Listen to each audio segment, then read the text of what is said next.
เป็นตาสะอ่อนเราสู่เบิ้งมันดูบอกว่าอย่าเล่นก็บ่ฟังมันเมีย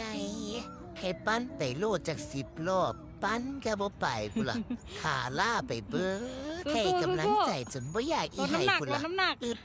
ปืดอยู่นี่ก็หัวจนท้องแข็งไปเบิ้งแล้วเด้เบิ้งอ้ายพนัก เชิ งาน ญ พุ จ้า ล่ะ ยังไม่ถึง เพื่อน 15 รั นาทีจ้า หัวเบิ้งคือ ยังไม่ผ่านไปเลยนะจ๊ะ เป็นโกค่าแท้ๆนี่ล่ะแต่เพื่อนให้ปั้นเอา